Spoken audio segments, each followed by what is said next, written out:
प्रेम से बोलिए गणेश भगवान की जय। श्री हरि विष्णु की जय। तो लक्ष्मी माता की जय। तुलसी मैया की जय।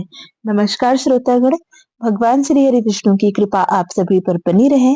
आज हम श्रवण करेंगे कार्तिक मास महात्म्य के आगे की कथा का। आइए सबसे पहले सुनते हैं गणेश भगवान की एक प्यारी सी कथा। प्रथम पूज्य गणेश भगवान की कथा का अगर पहले श्रवण किया जाए तो कथा का पूर्ण फल प्राप्त होता है। एक बार प्रेम से बोलिए गणेश भगवान की जय। एक बार गणेश जी ने पृथ्वी के मनुष्यों की परीक्षा लेने का विचार किया।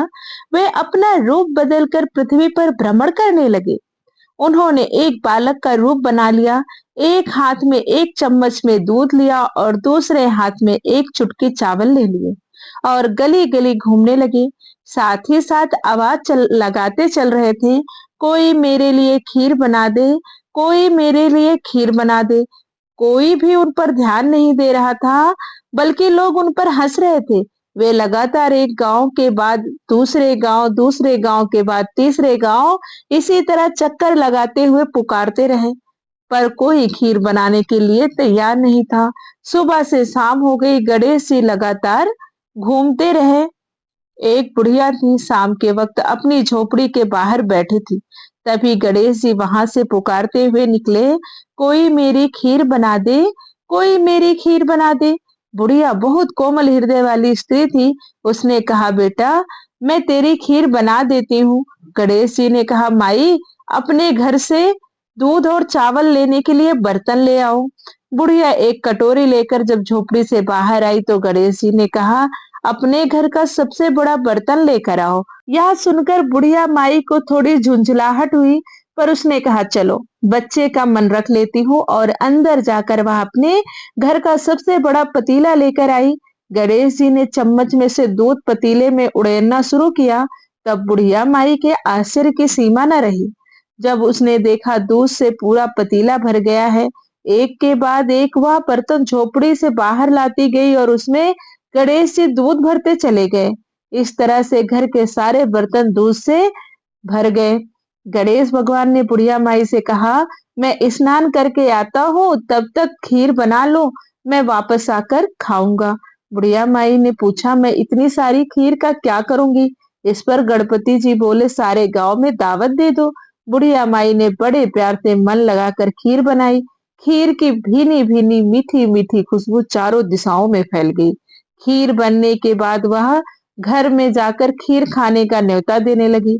लोग उस पर हंस रहे थे। बुढ़िया के घर खाने को दाना नहीं है और यह सारे गांव को खीर खाने की दावत दे रही है। लोगों को तो कौतूहल हुआ कि खीर की खुशबू से लोग खिंचे चले आए। लो सारा गांव बुढ़िया के घर पर इकट्ठा हो गया।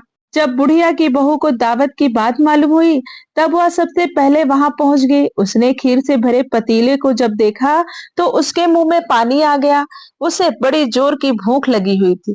उसने एक कटोरी खीर निकाली और दरवाजे के पीछे बैठकर खाने की तैयारी करने लगी।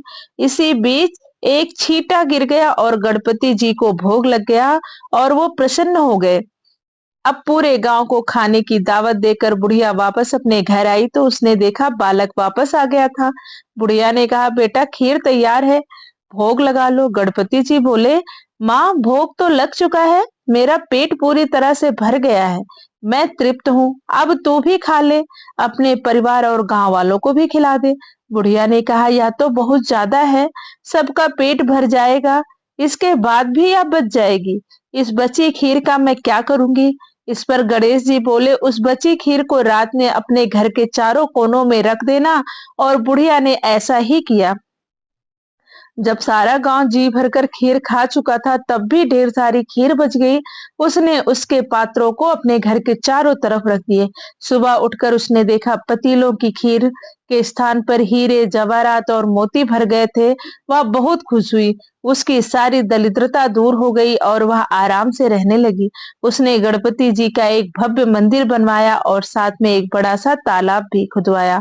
इस तरह उसका नाम दूर दूर तक प्रसिद्ध हो गया। हे गणेश भगवान, जैसा आपने बुढ़िया माई को दिया, वैसा कथा कहने वाले, सुनने वाले और हुंकारा भरने वाले सबको देना, सबके मनोरथ को पूर्ण करना, सबके घर घर में रिद्धि सिद्धि देना। प्रेम से बोलिए गणेश भगवान की जय। आइए अब कार्तिक मास महात्म्य की आगे की कथा का श्रवण करते हैं। नारद जी बोले, हे राजन, जो विष्णु दास थे वो पुण्यशील नाम से प्रसिद्ध भगवान के पार्षद हुए, और जो राजा चोल थे उनका नाम सुशील हुआ। इन दोनों को अपने ही समान रूप देकर भगवान लक्ष्मीपति ने अपना द्वारपाल बना लिया।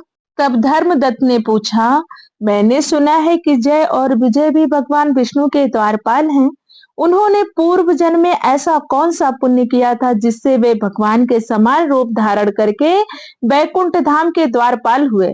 दोनों पार्षदों ने कहा, ब्राह्मण, पूर्व काल में तृणबिंदु की कन्या देवाहुति के गर्भ से महर्षि कर्दम की दृष्टि मात्र से 2 पुत्र उत्पन्न हुए। उनमें से बड़े का नाम जय और छोटे का नाम विजय हुआ।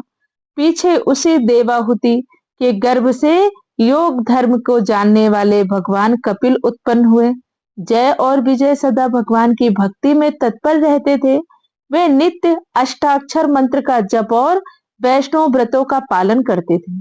एक समय राजा मरुंत ने उन दोनों को अपने यज्ञ में बुलाया। वहां जय ब्रह्मा बनाए गए और विजय आचार्य। उन्होंने यज्ञ की संपूर्ण विधि पूर्ण की। यज्ञ के अंत में अवभृत स्थान के पश्चात राजा मरुंत ने उन दोनों को बहुत धन दिया। धन लेकर दोनों भाई अपने आश्रम पर गए। वहां उन्होंने उस धन का विभाग करते समय दोनों में परस्पर लाग डांट पैदा हो गई। जय ने कहा, इस धन को बराबर बराबर बांट लिया जाए। विजय ने का कहना था, नहीं, जिसको जो मिला है वह उसी के पास रहे। तब जय ने क्रोध में आकर लोभी विजय को श्राप दिया, तुम ग्रहण कर के देते नहीं हो, इसलिए ग्रह अर्थात मगरमच्छ हो जाओ। जय के श्राप को सुनकर विजय ने भी श्राप दिया, तुमने मद में भ्रांत होकर शापो दिया है, इसलिए तुम मातंग अर्थात हाथी की योनि में जाओ। तत्पश्चात उन्होंने भगवान से श्राप निवृत्ति के लिए प्रार्थना की। श्री भगवान ने कहा, तुम मेरे भक्त हो, तुम्हारा वचन कभी असत्य नहीं होगा। तुम दोनों अपने ही दिए हुए इन शापों को भोग कर फिर से मेरे धाम को प्राप्त होगे। ऐसा कहकर भगवान विष्णु अंतर्ध्यान हो गए। तदनंतर वे दोनों गंड नदी के तट पर ग्राह और गज हो गए। उस योनि में भी उन्हें पूर्व जन्म का स्मरण बना रहा और वे भगवान विष्णु के व्रत में तत्पर रहे। किसी समय वह गजराज कार्तिक मास में स्नान के लिए गंड नदी में गया, तो उस समय ग्राह ने साप के हेतु को स्मरण करते हुए उस गज को पकड़ लिया। ग्राह से पकड़े जाने पर गजराज ने भगवान रामनाथ का स्मरण किया।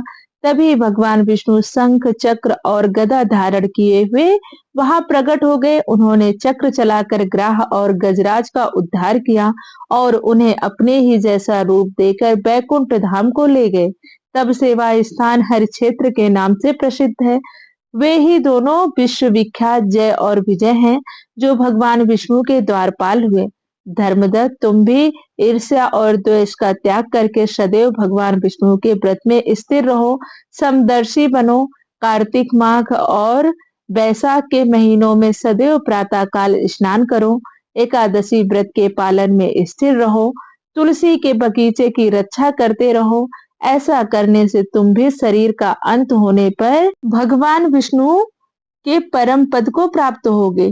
भगवान विष्णु को संतुष्ट करने वाले तुम्हारे इस व्रत से बढ़कर न यज्ञ है, न दान है और न तीर्थ ही है। विप्रवर, तुम धन्य हो, जिसके व्रत के आधे भाग का फल पाकर वह स्त्री तुम्हारे द्वारा बैकुंठ धाम में ले जाई जा रही है। नारद जी बोले, हे राजन, धर्मदत्त को इस प्रकार उपदेश देकर वे दोनों विमानचारी पार्षद उस कला के साथ बैकुंठ धाम को चले गए। धर्मदत्त जीवन भर भगवान के व्रत में स्थिर रहे और देहावासन के बाद उन्होंने अपनी दोनों स्त्रियों के साथ बैकुंठ धाम को प्राप्त कर लिया।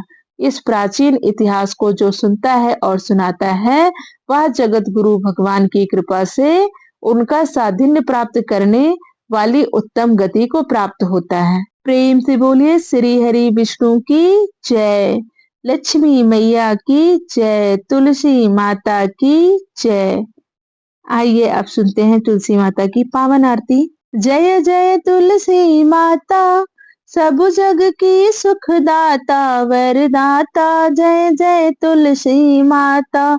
सब योगों के ऊपर, सब रोगों के ऊपर, रुज से रक्षा करके भव त्राता, जय जय तुलसी माता। बटुपुत्री है श्यामा, सुरबल्ली है ग्रामा, विष्णु प्रिय जो तुमको सेवे, सो नर तर जाता, जय जय तुलसी माता। हर के शीस विराजत, त्रिभुवन से हो बंदित, पतित जनों की तारणी विख्याता, जय जय तुलसी माता। लेकर जन्म विजन में आई दिव्य भवन में, मानव लोक तुम्ही से सुख संपत्ति पाता, जय जय जय तुलसी माता। हरि को तुम अति प्यारी, श्याम वरण तुम्हारी, प्रेम अजब है उनका तुमसे कैसा नाता, जय जय जय तुलसी माता। जय जय जय तुलसी माता। सब जग की सुखदाता वरदाता, जय जय तुलसी माता।